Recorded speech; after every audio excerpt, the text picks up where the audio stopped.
Hi கலாஸ் infinity channel. இன்றைக்கி நம்ம வெண்டைக்காய் குழம்பு செய்ய போகிறோம். வாங்க பார்க்கலாம். ஃபஸ்ட்டு குழம்பு செய்கிறதுக்கு தேவையான பொருட்களை பார்த்துடலாம்.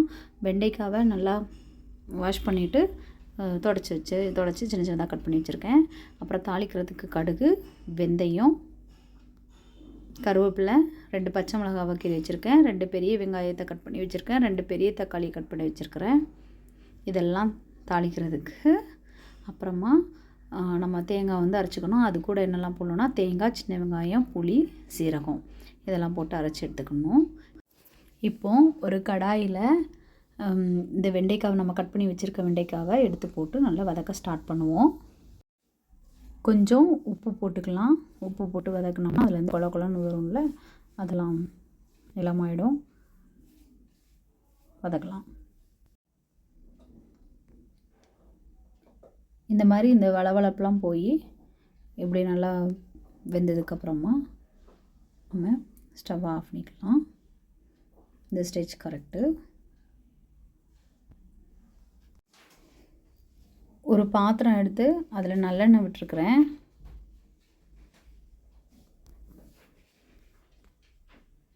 அது நல்லா காஞ்சிட்ரும். அப்புறமா கடுகு,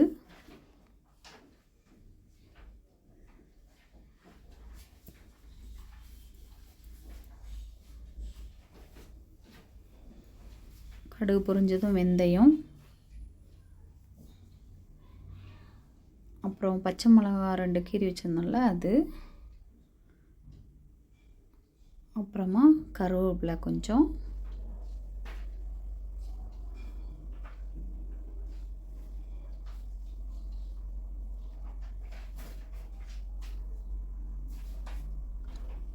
அப்புறமா நம்ம 2 பெரிய வெங்காயம் கட் பண்ணி வச்சுருந்தோம்ல இந்த பெரிய வெங்காயத்தையும் சேர்த்துக்கணும்.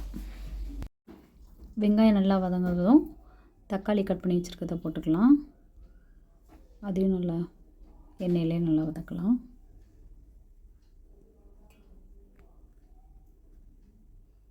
இப்போ கொஞ்சம் உப்பு போட்டுக்கலாம். இந்த தக்காளி வெங்காயம் மட்டும் வேகிறதுக்கு உப்பு போட்டு கொஞ்சம் வதங்கட்டும். மூடி போட்டு மூடி வச்சிடலாம். இப்போ நல்லா வெந்துருச்சு வெங்காயம் தக்காளியும், அதனால் மஞ்சள் தூள் போட்டுக்கிறேன். அடுத்தது மிளகாத்தூள், அடுத்தது தனியாத்தூள். நான் இந்த 3மே தனித்தனியாக தான் வச்சுருப்பேன். மொத்தமாக நான் அரைக்கிறதில்ல. சாம்பார் தூள் மாதிரி தனித்தனியாக தான் அரைச்சி வச்சுருக்கிறேன். தனித்தனியாகவே போட்டுக்கிட்டேன். போட்டு நல்லா அந்த எண்ணெயிலே நல்லா மசாலாவை வதங்க விட்டுட்டு அதுக்கப்புறமா கொஞ்சம் தண்ணி ஊற்றினோம்னா அது நல்லா ஒரு மாதிரி கொதித்து எண்ணெய் கொஞ்சம் பிரிஞ்ச உடனே அதுக்கு அடுத்தது நம்ம அரைச்சி வச்சுருக்கிற தேங்காய், ஜீரகம், சின்ன வெங்காயம் போட்டு புளி போட்டு அரைச்சி வச்சுருக்கிறத எடுத்து ஊற்றிடணும். ஊற்றிட்டு அதையும் நல்லா கிளறிட்டு அதுக்கப்புறமா நம்மளுக்கு தேவையான அளவு தண்ணியும் கொஞ்சம் விட்டுக்கணும். தண்ணியும் விட்டுட்டு அதுக்கடுத்தது வெண்டைக்காவையும் போட்டுறணும். வெண்டைக்காவை போட்டுட்டு நல்லா பார்த்துட்டு அதுக்கப்புறமும் நம்மளுக்கு தேவைன்னா தண்ணி கொஞ்சம் விட்டுக்கலாம். அப்புறம் நம்ம கொஞ்சம் உப்பு போட்டுட்டு மூடி போட்டுடலாம். இப்போ குழம்பு கொதிச்சிருச்சான்னு பார்க்கலாம். கொதிச்சிருச்சு. இப்போ நம்ம இன்னும் கொஞ்சம் நேரமாக நல்லா சிம்மில் போட்டுட்டு அப்புறம் கொத்தமல்லி எல்லாம் தூவி இறக்கி வச்சிடலாம். இப்போது வெண்டைக்காய் குழம்பு ரெடி ஆகிடுச்சு.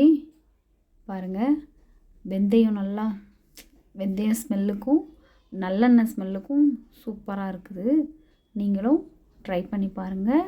பிடிச்சிருந்தா லைக் பண்ணுங்கள், கமெண்ட்ஸ் பண்ணுங்கள். பாய், தேங்க்யூ.